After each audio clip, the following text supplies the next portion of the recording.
Hola, ¿qué tal? Bienvenidos a una edición más de Mientras el café se enfría. Y pues bueno, el Día Mundial del Libro se celebró este pasado 23 de abril y lo venimos ahora sí que dialogando, comentando hasta hoy, domingo, ¿verdad? Y pues bueno, darte la bienvenida, Susana, ¿cómo estás? Gracias, Andrea, y un gusto estar aquí para festejar y para recordar justo este día tan importante en el año que es el Día del Libro. Y pues bueno, estamos aquí desde el restaurante Zona 3, que bueno, en cada programa nos abren las puertas de sus instalaciones y agradecerles el espacio dado. Y bueno, este año tocó leer Pedro Páramo de Juan Rulfo, que es ahora sí que uno de los libros un poquito misterioso, místico, y comenzar ahora sí que esta charla el día de hoy en cómo comienza este libro. Vine a Comala porque me dijeron que acá vivía mi padre, un tal Pedro Páramo. Mi madre me lo dijo y yo le prometí que vendría a verlo en cuanto ella muriera. Le apreté sus manos en señal de que lo haría, pues ella estaba por morirse y yo en un plan de prometerlo todo. No dejes de ir a visitarlo, me recomendó. Se llama de este modo y de este otro. Estoy segura de que le dará gusto conocerte. Y pues bueno, así inicia uno de los libros, ahora sí que dentro de la literatura mexicana, de los mejores, ¿no? Sí, un texto icónico que en realidad ha llevado a muchos estudios, muchas interpretaciones. Juan Rulfo, un autor que afortunadamente en vida tuvo oportunidad de dar muchas entrevistas, hay muchos testimonios auditivos y visuales y audiovisuales de donde compartía sobre su labor creativa. Creo que el mayor cuestionamiento de siempre fue ¿por qué no escribió más? Sí. Pero bueno, finalmente ayer en la noche que hablábamos un poco sobre este momento, pues reflexionábamos, ¿no?, sobre la importancia de este libro que contiene muchos signos, muchos símbolos, y que en estas pequeñas líneas que ahorita nos compartías, Andrea, es como solo el comienzo y todas las cosas, ¿no? Todos los universos y los mundos que se nos abren en estas poquitas líneas. Y hablar sobre este universo de Pedro Páramo, de Juan Rulfo, entre muerte y memoria, ¿no? Pues en sí, hoy vamos a entrar, ¿no?, en este mundo de Comala, pero no como un turista, sino como almas, ¿no? Porque en Pedro Páramo los muertos no descansan, hablan, recuerdan y nos persiguen, ¿no? De alguna u otra forma. Y preguntar también, ¿no?, o sea, ¿qué fue lo primero que nos confunde, ¿no?, al leer de Pedro Páramo? Fíjate, ahorita que leías de nuevo como ese inicio y con esta referencia que haces, en realidad el libro comienza en una escena de la antesala de la muerte, ¿no? El personaje principal está hablando de cómo su mamá está a punto de fallecer aparentemente. Eso es lo que a primera vista parece y lo que nos narra.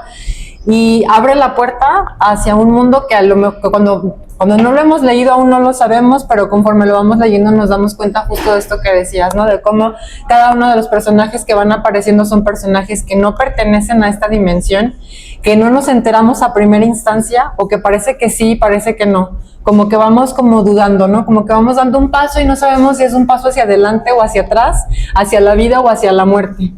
Sí, e incluso inicia con una muerte y finaliza con la muerte de Pedro Páramo.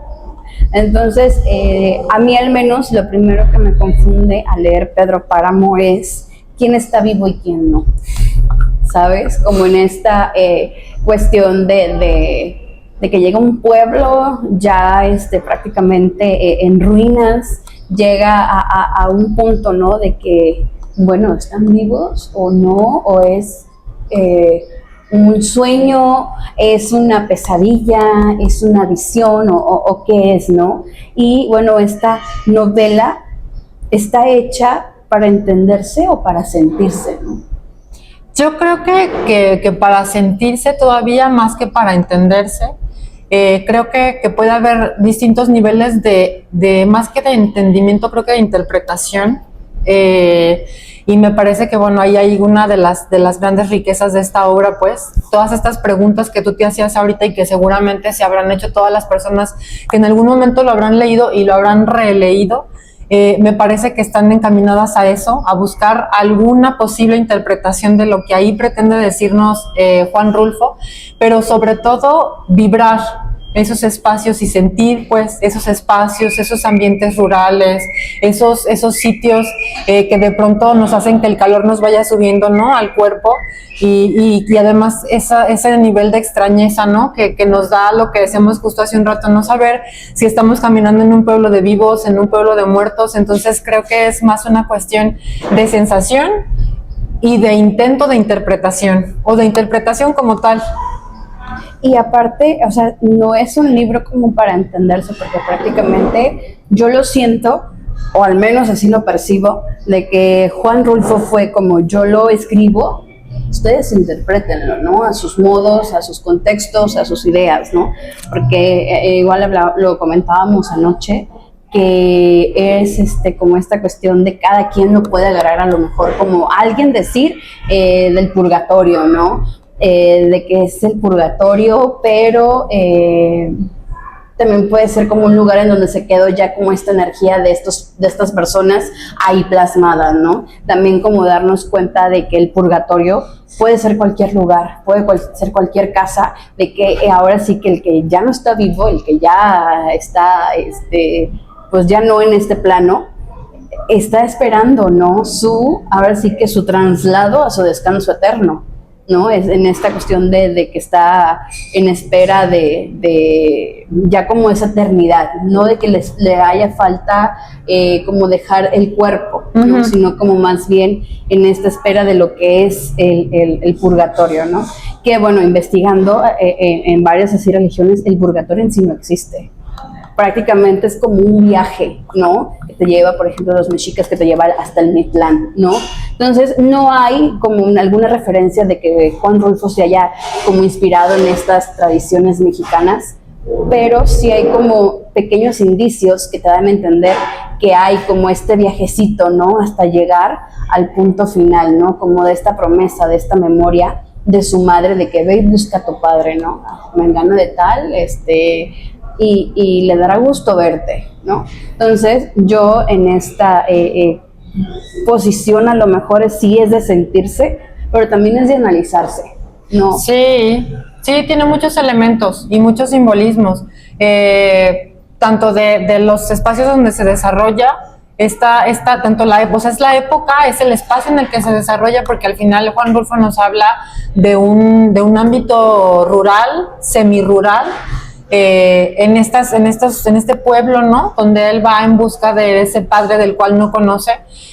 También nos habla de una época particular, de unas características y unas condiciones que pueden contrastarse con la época, digamos, en la que efectivamente le tocó vivir a él, pero que además hay otros niveles de análisis, pues ahora sí que mucho más, no sé si más altos, pero distintos, no solamente con base en el espacio y en la temporalidad, sino también en el discurso, ¿no? O en la novela, pues esos elementos simbólicos que nos hablan de cosas que para el autor eran importantes y que, bueno, como decías hace un ratito, existe la libertad de que cada quien haga su interpretación, ¿no? Pero creo que sí, a nivel simbólico hay como muchos elementos que pueden darnos pie para un análisis, pues, muy vasto. Sí. Y bueno, que de hecho se han hecho, ¿no? Análisis vastos sobre la novela. Y también nos cambia, ¿no? Como esta perspectiva de darnos cuenta, bueno, como de la forma de interpretar el libro, cuando nos damos cuenta de que pues todos están de alguna u otra forma, pues ya no están vivos, pues. Entonces, si lo leyéramos primero pensando de que todos siguen vivos, yo creo que sería una historia muy diferente a cuando lo volvamos a leer y lo leamos en la forma de que ya no están vivos, ¿no? Creo que serían como dos lecturas y dos interpretaciones muy diferentes en esta cuestión, ¿no? De que cómo cambia, ¿no?, la historia con una y otra forma, ¿no? Entonces, yo lo encuentro como esta historia y su estructura como esa interpretación individual que nos deja Juan Rulfo, ¿no? Con este libro de Pedro Páramo. Pero también tiene muchos tintes en la novela que te hace dudar si están vivos o no. Sí, yo creo que de alguna manera nos va permitiendo como lectores permitirnos, valga la redundancia, esa duda, porque ahorita, por ejemplo, me hacías acordarme de más adelantito cuando se encuentra con la primer señora, cuando la señora le dice, es que tu mamá me avisó que venías, el personaje le dice, o sea, ¿cómo? Mi mamá hace 7 días que se murió, y la señora le dice, pues es que no me acaba de avisar, ni siquiera me dio tiempo de prepararte el lugar, ¿no? Entonces, como que nos permite o nos transmite a través de esa sensación del personaje que no la describe, pues, pero que es muy evidente que el choque que le produce decir, o sea, ¿cómo? ¿Cómo que mi mamá le dijo? Si mi mamá tiene días de muerta, o sea, no estoy entendiendo, pero tampoco ahonda, te digo, de manera descriptiva en la sensación. Sin embargo, tú como lector, al menos a mí me pasó, pues yo como lector a la hora de enfrentarme con eso, sí experimenté la sensación de que está hablando, señora, la mamá ya está muerta, ¿no? Entonces, creo que te va dando como esas pautas que te van diciendo que algo sucede, que algo no está del todo normal, pero te da ese permiso de que tú misma vayas experimentando esas sensaciones y que te vayas adentrando, ¿no? Paso a pasito, para que al final, de todas formas, te termines preguntando lo mismo, ¿no? ¿Estaban vivos? ¿Estaban muertos? Tú decías anoche, ¿lo estaba soñando? O sea, ¿fue un viaje astral? Posibilidades creo que hay muchas. Y ahora hablar, ¿no?, sobre este personaje, Pedro Páramo, ¿no?, que así es como se titula el libro. Hablar sobre si Pedro Páramo era un villano o solo es una consecuencia de su contexto, ¿no? Como este cacique, como este mujeriego, ahora sí que era respetado o temido por todos los del pueblo, ¿no? Y en el libro te lo da a entender que más que respeto era miedo, temor, ¿no?, hacia este personaje. Más que un villano, creo yo que más bien es esta consecuencia, ¿no?, de su contexto. De que, bueno, estás en un pueblo, en un rancho, eres el único hombre guapo, con dinero, puedes tener ahora sí que el rancho a tus pies. Entonces, más bien siento que es como ese villano, ¿no?, a consecuencia de ese contexto en donde está él. Pues mira, nos narra un personaje que para nosotros como mexicanos es muy característico de la época en la que justo se desarrolla la novela de Pedro Páramo, y una temporalidad que de alguna forma pues cruzó o atravesó a Juan Rulfo, que es como toda este momento de la postrevolución, ¿no? Donde sí, justo se empiezan a dar estas figuras masculinas dentro de los espacios rurales, que están muy matizadas, pues ahora sí que, como tú dices, de muchas realidades, ¿no?, y de muchas circunstancias. La verdad es que en esos espacios rurales, en esos momentos, bajo esas condiciones, pues sí hubo como muchos jóvenes y hombres, quizá no tan jóvenes, que tuvieron que ir como adoptando estos papeles, ¿no? Que incluso pasó con las mujeres, aunque el caso de Pedro Páramo no sea el punto, pero por ejemplo, todas estas figuras de las Adelitas y de las mujeres que estuvieron también sosteniendo este movimiento, pues a lo mejor no es que no quisieran estar haciendo alguna otra cosa de su vida, ¿no? Al final, el movimiento revolucionario y todo lo que estaba ocurriendo fue orillando la circunstancia para que las mujeres tomaran estos papeles, pero también por otra parte los hombres.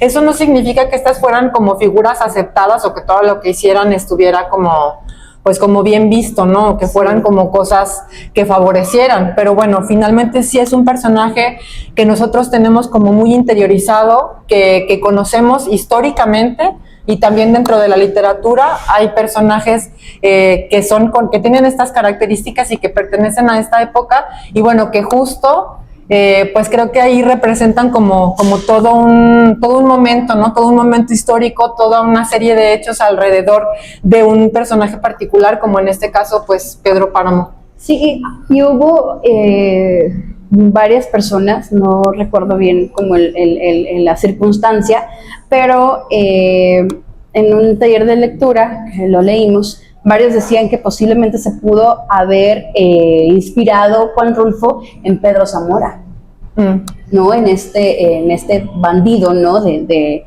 la revolución y todo ello, ¿no? También ese poder, ¿no?, que ejerce Pedro, Páramo pudiera ser político, simbólico, emocional, ¿no? Pero yo creo que a raíz o de contextualizar como la época en cómo era en esta región, porque en ese tiempo era como dices, la revolución por revolución y todo este ligero caos, más bien era político, ¿no? Porque vienen, ahora sí que de una, digamos, entre comillas, una guerrilla local, muchas familias se quedaron sin trabajo, sin sus casas, sin ganado, y la única persona que tiene la solvencia económica para dar chambas, pues es Pedro Páramo, ¿no? Que a final de cuentas no es como que Juan Rulfo se haya ido o fantaseado en lo que era en ese entonces aquí la zona, ¿no? Que es San Gabriel, Sayula, Autlán también, El Grullo, toda esta zona, toda esta región era, sí, pues es que no hay que irnos tan lejos, o sea, está Pedro Zamora, que llegaba, le gustaba una, se la robaba y vámonos, ¿no? Que era muy usual, que también así era Pedro Páramo, pero también Pedro tiene como estos ciertas grietas en su vida de cuando se muere su hijo, ¿no? De que va en un caballo y se cae del caballo y es cuando muere y estaba, pues él hace el velorio y que fue, ¿no? Una de las cosas que más le dolió a Pedro, perder a su hijo, ¿no? Y también narra como esta cuestión también de la boda con la mamá de Juan Preciado y también de esa muchacha, Susanita, ¿verdad? De la que estuvo toda su vida enamorado. Entonces, de alguna u otra forma te pone a Pedro Páramo como una persona sensible, una persona que sentía, no nada más era el cacique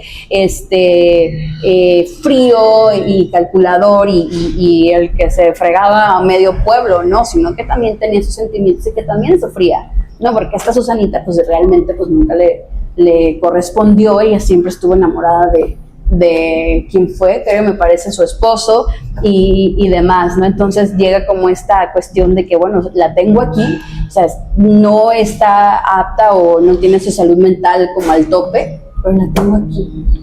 Y dices tú, ¿cómo alguien como Pedro Páramo, se puede conformar nada más con tenerla ahí, teniendo a su disposición a todas las mujeres del pueblo, ¿no? Y que se había casado con la mamá de Juan Preciado, ¿no? Entonces, una muchacha bien y todo, pero también nos da a entender como esos contextos de pueblo, de rancho, que, ¿sabes qué? Debo un montón de dinero y con la dote que me den, voy a pagar las deudas y me vamos a perder la casa, ¿no?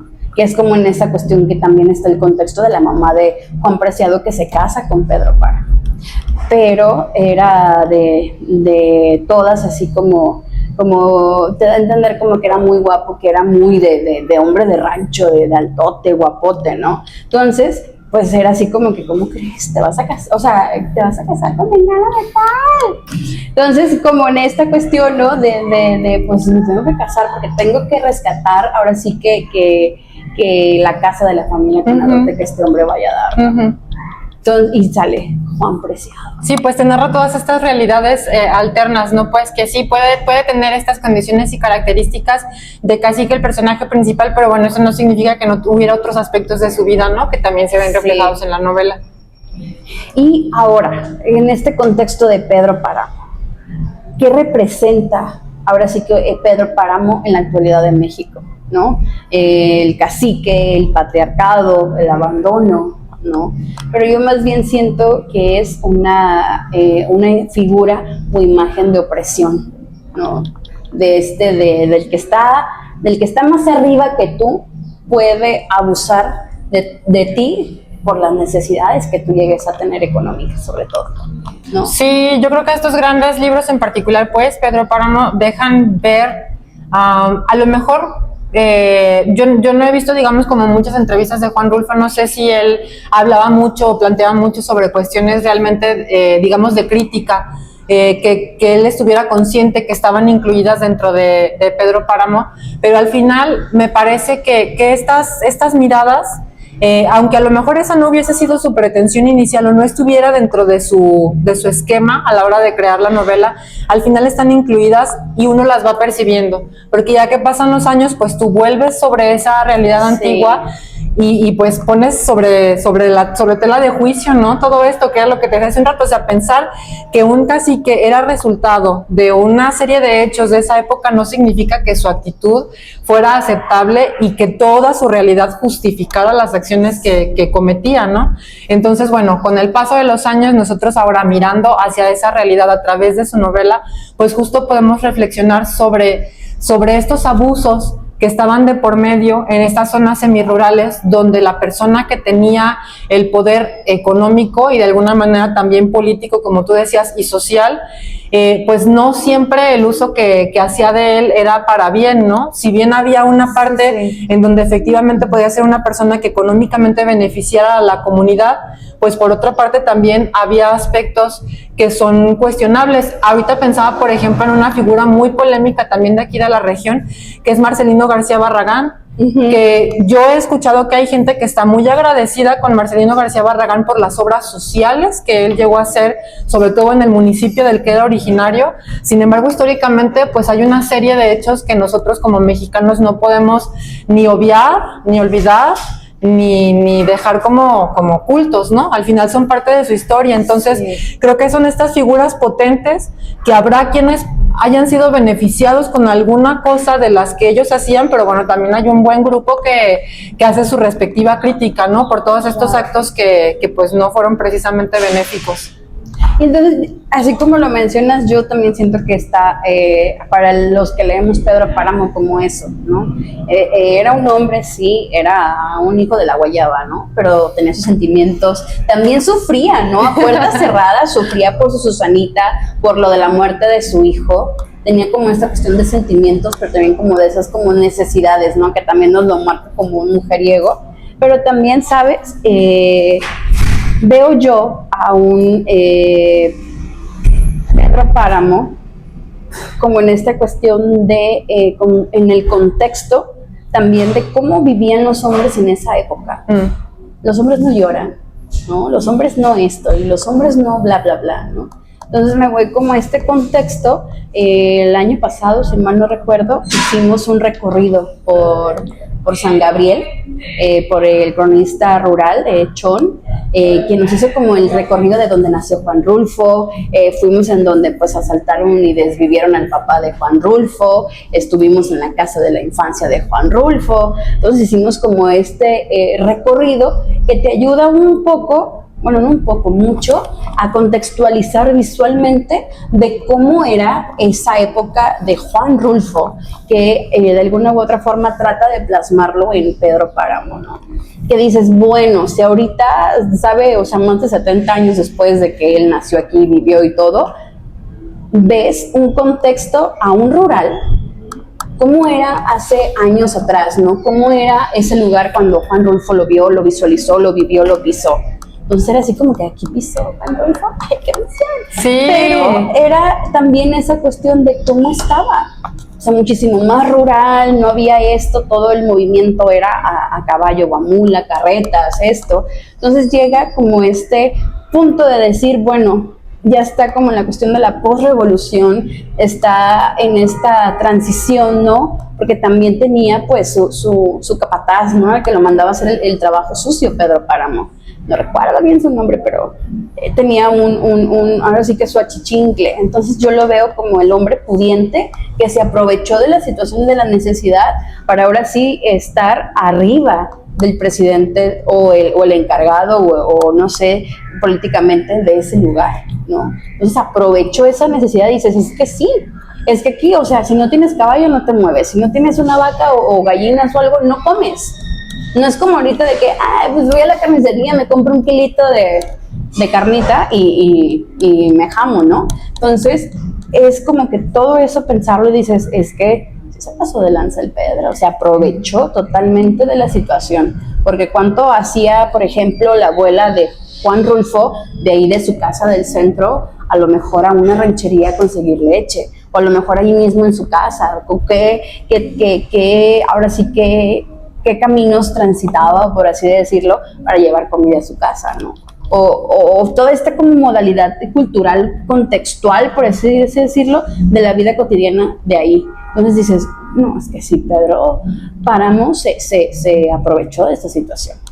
Oye, Andrea, ¿y cómo viviste tú justo este recorrido que hiciste en San Gabriel? Porque yo te decía ayer que a mí personalmente me causaba mucha curiosidad pensar en estar en esos sitios que te remiten a esos aspectos históricos y que más allá de que te cuenten la historia quienes tienen los datos, pues estás en los puntos geográficos, ¿no? O sea, en los centros neurálgicos donde esa energía hace 50, 70, 100 años se vibró y se vivió.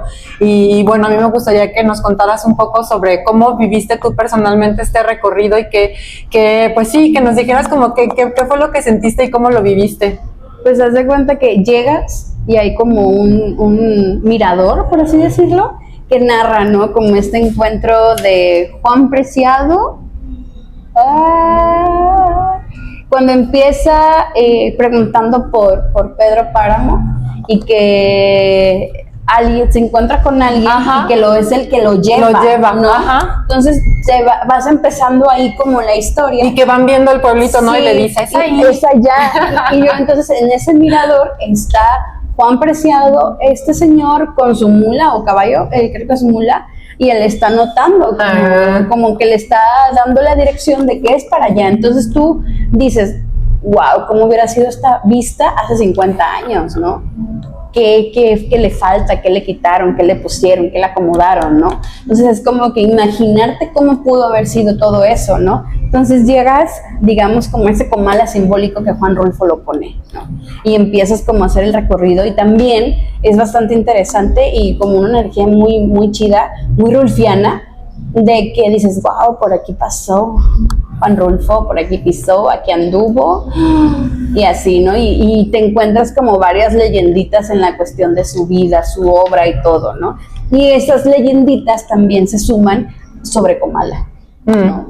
De que muchos dicen de que Comala es Comala allá, de que Comala es San Gabriel o Sayula, pero realmente Comala, en una de las entrevistas que le hice a Juan Pablo, el hijo de Juan Rulfo, o sea, le digo, ¿Comala es un lugar real o qué, no? Entonces pues sale como que es una metáfora sobre el infierno o sobre este purgatorio, ¿no? Como esta espera, porque dice, es que Comal, dice Comal, de lo caliente, porque era un lugar caliente, entonces lo asemeja a Comala como esta cuestión de no estás en el infierno todavía, pero estás en espera de, entonces es como que el previo a tostarte, pero estás todavía como a 120 grados en el horno, ¿no? Y comienza también Juan Preciado diciéndole también antes de llegar a Comala como de qué calor, ¿no? Y esta persona que va con él le dice, pues espérese llegar allá, hace más. Entonces, más bien, Comala llega a ser como esta metáfora del infierno, no es como el Comala de Colima, o el Sayula, o el San Gabriel, ¿no? Sino es como esta mezcla de la espera en un comal que lo representa como comal por el calor que hacía en ese lugar. Y que además, a final de cuentas, el comal también es un elemento súper mexicano, ¿no? O sea, yo creo que todos llevamos un comal en la memoria, puede ser de metal, puede ser de barro, sí, puede ser de cualquier material, pero todos tenemos un recuerdo de algún comal en alguna casa rural, en la de nuestra tía, en la de nuestra abuela, donde se calienta cualquier cantidad de cosas, ¿no? Y sabemos lo que implica el comal, que las cosas estén arriba del comal, estar cerca del comal, o sea, pues es otra temperatura, ¿no? Si yo estoy acá, no es lo mismo que estar ahí pegadita, que ir a sacar la tortilla, que ir a darle vuelta a los frijoles, o sea, es un calor y es una sensación totalmente distinta. Entonces, te digo, en esa entrevista Juan Pablo lo asemejaba como a esta cuestión del comal en representación a lo que es el purgatorio, ¿no? Entonces, también en la película te asemejan como esta cuestión de las almas, de los ruidos, también como del chillidito del viento, ¿no? De que, pues bueno, ahí en la casa todo el día se escucha el sí, y yo, ay, me siento en comal acá. A ver, Juan Rulfo. No, pero sí es como este papel, ¿no? Que juega el calor, tanto el silencio, la desolación, ¿no? En la novela, pero también describir a Comala en una sola palabra, yo creo que sería el purgatorio, ¿no? En esta cuestión de solamente describirlo en una sola palabra, ¿de cuál sería? Sería purgatorio, ¿no? ¿Por qué? Porque Comala de alguna u otra forma es como ese símbolo, ¿no? De que dentro de la creencia católica es donde vas y tienes tu espera. pueden ser 100 años, 50, 2 días, 3 días, pero ya cuando pasas a la otra parte de la vida, pues en sí el tiempo no existe, ¿no? O sea, puede ser toda una eternidad y ni siquiera la vas a poder sentir. Porque llega, como lo comentábamos ayer, llega Juan Preciado a Comala después de lo de su mamá y le dice a esta señora, ay, tu madre me acaba de avisar que venía. Y su mamá, ¿qué? Pues se acaba de... Entonces ahí ya es como el primer indicio de que ya llegó como el purgatorio. Puede ser un viaje que se avienta a Juan Preciado hacia el purgatorio, puede ser una visión, porque cuando llega con esta señora, como que duerme. Como que se acuesta, como para descansar o todo, y también te da como esta pequeña sensación de que está soñando, ¿no? En esa cuestión de que puede ser un sueño onírico, puede ser una pesadilla, puede ser como esta cuestión de un viaje astral. Hay tantas como matices de encontrarle, de que si es alguien gnóstico lo va a encontrar, ¿no? Pero también, ya metiendo un poquito más de esta cuestión de religión, la muerte es lo único seguro que tenemos en la vida, ¿no? Lo tenemos, es lo único seguro que tenemos en la vida, y también es como una creencia que muchos piensan que viene como de lo prehispánico, ¿no? Lo de la Santa Muerte, pero hay quienes piensan que viene de Europa. Y en esta cuestión de poner, digamos, como a la muerte como ese lugar seguro entre los pobladores y todo, como que sí, ya no están, se fueron, ya no están en esta dimensión, están en otra, ya no siguen vivos. Te da a entender también que un purgatorio puede ser cualquier lugar. La energía que se queda plasmado en un pueblo de los seres que ya no están, ¿no? O en esa casa de que alguien falleció ahí y dejó su energía, ¿no? Digamos que esa persona que falleció ahí, se quedó ahí su energía, esperando ya cuando ya encuentre la luz y se vaya, ¿no? Que yo creo que para quienes creemos como en todas estas vicitudes y cosas, es como de que, oye, que una así, fantasmita anda, dice, pues pídele si quiere su luz para que pues ya se vaya, ¿no? Entonces existe como esa cuestión, al menos yo lo considero así, como que el purgatorio o esa sala de espera, como pudiéramos llamarle, puede ser cualquier lugar. Y por ejemplo, ayer también ya ves cuando estábamos reflexionando, leíste la última parte del libro, en donde habla como de esto que se desintegra, ¿no? Que de pronto es como una figura maciza, podríamos decir, por ejemplo, de sal, de barro, que de pronto se desintegra. Y yo pensaba en que al final los purgatorios son espacios de espera, pero también de purificación. De purificación como tal. Entonces creo que en el momento en el que el libro te habla de una pieza que se desintegra, pues al final cuando una pieza se desintegra, libera la energía que tenía contenida, ¿no? Y eso de alguna forma es el resultado de haber pasado el tiempo que sea en el purgatorio. Tú estuviste un tiempo en el purgatorio y al final tu premio o digamos tu destino es purificarte. Esa pieza termina purificándose y termina a través de esa desintegración soltando la energía que contenía, y entonces se transforma en otra cosa, pero en esa pieza ya no. Ya no. Y, o sea, de esa cuestión que comentas, viene en este final que dice, sintió unas manos, le tocaban los hombros y enderezó el cuerpo, endureciéndolo. Soy yo, don Pedro, dijo Damiana. ¿No quiere que le traiga su almuerzo? Pedro Páramo respondió, voy para allá, ya voy. Se apoyó en los brazos de Damiana Cisneros e hizo intento de caminar. Después de unos cuantos pasos cayó, suplicando por dentro, pero sin decir una sola palabra. Dio un golpe seco contra la tierra y se fue desmoronando como si fuera un montón de piedras, ¿no? Entonces aquí también llega como la cuestión de ese versículo que dice, polvo eres, polvo te convertirás, ¿no? Ya cuando ya no estás vivo, cuando ya te fuiste, cuando ya todo, polvo eres, polvo te convertirás, ¿no? Asemejando ahora sí que este final, ¿no? De Pedro Páramo, que también llega, ¿no?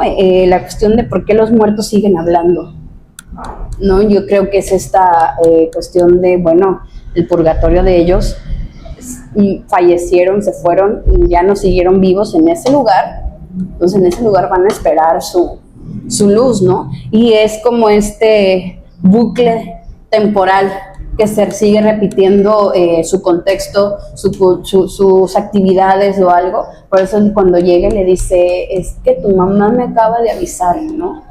Pues ya se acaba de ir, ¿no? Ya no sigue viva, obviamente, pues, y 7 días, ¿no?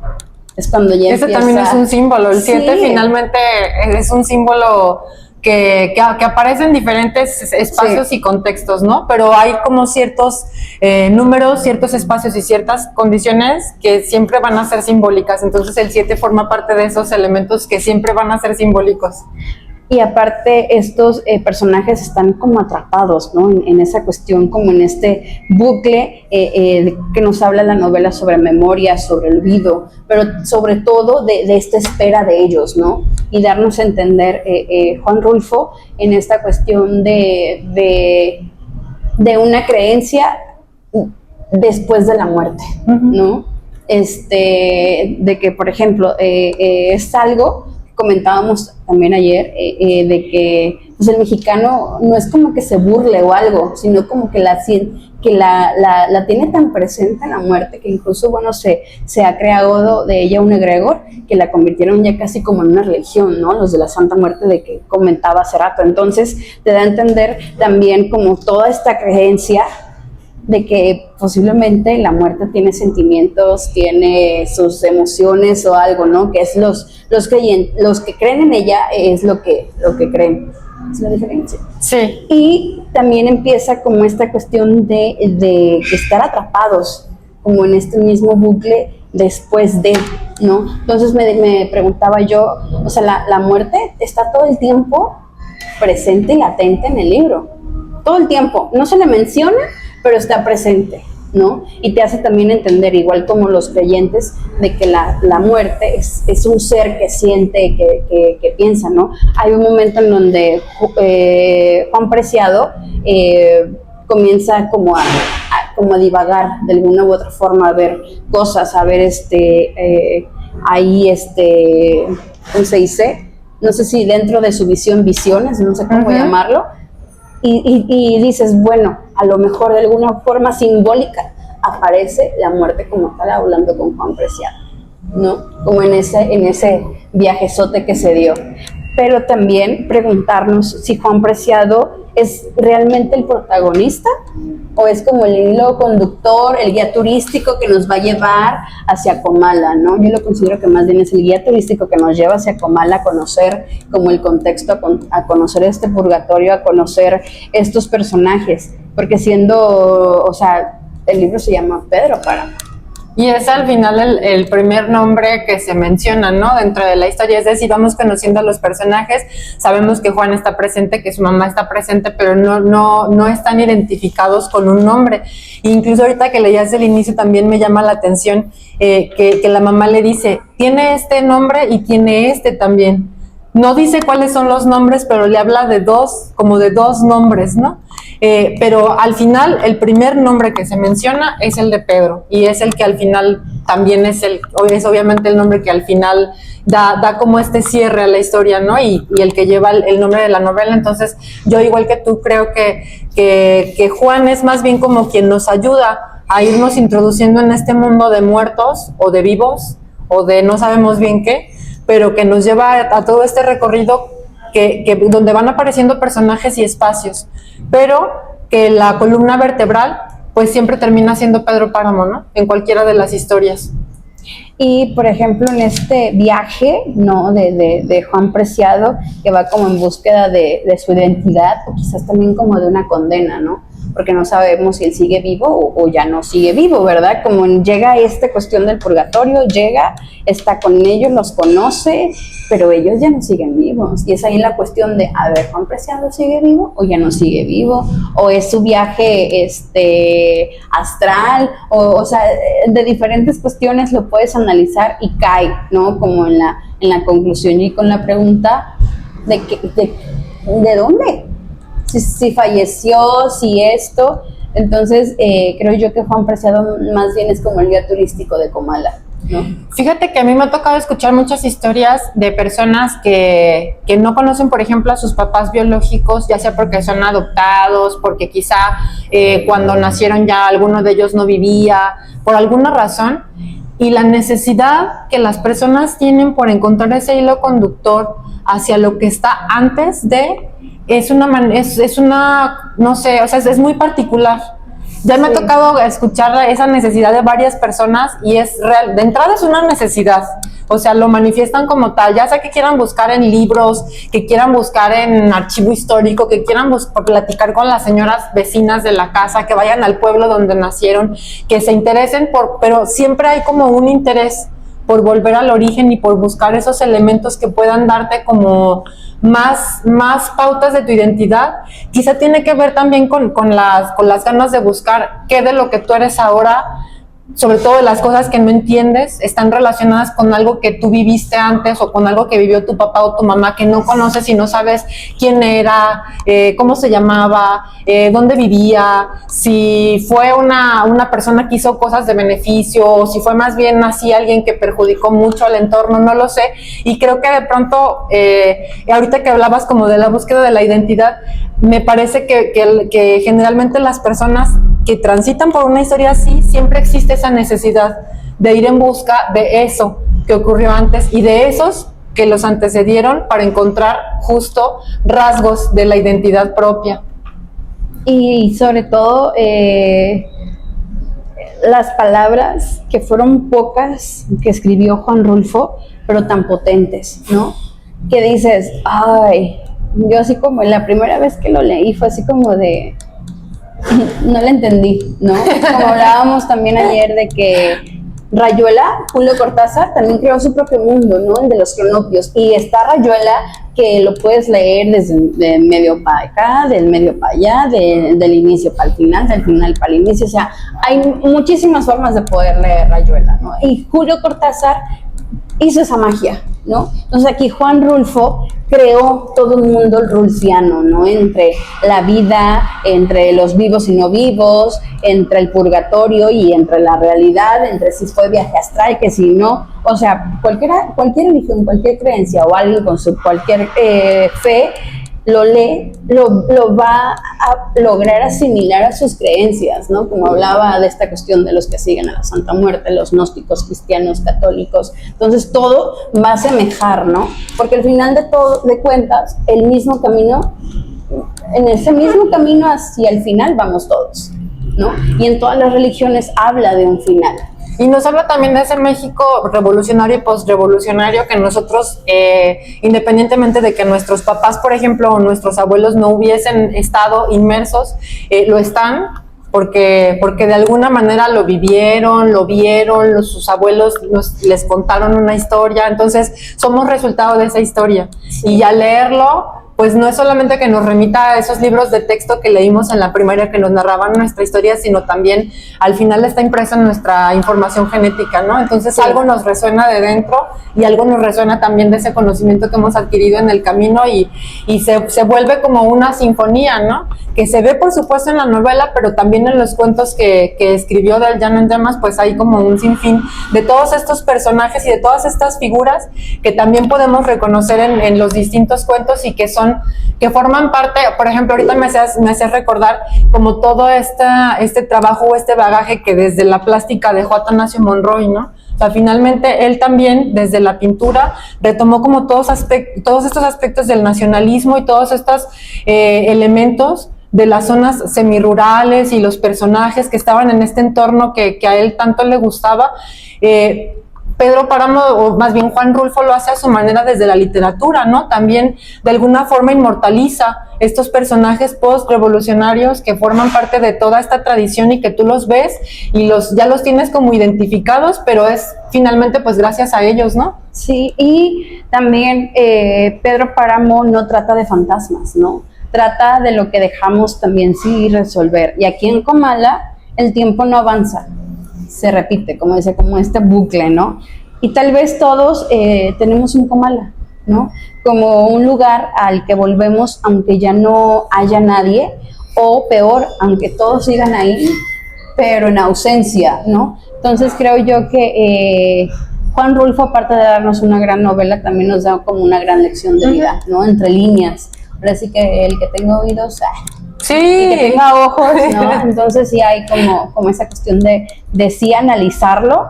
Creo yo que Juan Rulfo dejó muchos indicios de sus pensamientos y sus filosofías en sus libros, ¿no? Yo creo que lo que hace que las obras trasciendan, además de, por supuesto, la genialidad artística, que mis respetos a todas los artistas y las artistas que nos han dejado un legado en cualquiera de las artes. Sí. Otra de las vetas que indiscutiblemente está presente es esa conexión con lo humano. Yo creo que las grandes obras siempre nos llevan a una conexión con lo humano, y esa conexión con lo humano es la que hace que trasciendan los años, los siglos, y que las posteriores generaciones dentro de otros 100 años estarán hablando todavía, por supuesto, de Juan Rulfo, más lo que se le agregue de lo que se vaya creando en este tiempo, todos los autores y las autoras que se vayan sumando. Sin embargo, estas obras no hay un momento en el que mueran. No hay muerte, pues, porque aún si hubiera muerte, la muerte sería como la que justo nos narra Pedro Páramo, Juan Rulfo en Pedro Páramo, ¿no? O sea, sería una historia que se repite y se repite, y una historia sobre la que vuelves tanto por la genialidad artística como por esta conexión con lo humano. Sí. Y pues bueno, Susana, siempre es un gusto ahora sí que dialogar sobre literatura. Hoy no hubo café porque hizo mucho calor. Una agüita fría. Que mira, que yo en mis tiempos de universitaria nos íbamos a echar unas 6-7 tacitas de café del Sanborns y regulábamos el calorcito, ¿eh? Ay, qué de decir, pero bueno. Hoy tocó agüita. Hoy tocó agüita. Y también está bien. Y pues siempre es un gusto dialogar sobre cultura y arte contigo. ¿Algo que gustes agregar? Nada, Andrea, agradecerte por estos espacios. Como lo hemos dicho en cada una de las oportunidades que ha habido y que de alguna manera tú propicias para que se abran, creo que abrir espacios en las redes, en la realidad, en el espacio público es esencial. Que estos mensajes se transmitan, que la gente los vea. Yo siempre he creído, y ahora más que nunca, que los momentos de caos, la cultura y el arte son elementos que nos van a salvar siempre. Así que nosotras y yo encantada y agradecida de que estos espacios se puedan abrir y se puedan replicar, que la gente pueda decir si le gusta, si no le gusta, si está de acuerdo con nosotras, si opina otra cosa, porque al final también creo que eso es lo rico, ¿no? Que cada quien vea el video y pueda decir, ay, pues yo creo que esto no me parece, o yo creo que ustedes, quién sabe qué se fumaron antes de hacer la entrevista o la platiquita. Creo que eso enriquece mucho el diálogo, será muy bienvenido y pues nada, gracias. Agradecerte también tu tiempo y espacio, y también agradecer aquí el restaurante Zona 3, que bueno, en cada programa nos abre las puertas de sus instalaciones con un rico café o una agüita bien helada. Y también agradecerles a ustedes que nos acompañaron hasta aquí. Y bueno, se despide de ustedes Andrea Reynoso. Esto ha sido todo. Nos vemos la próxima.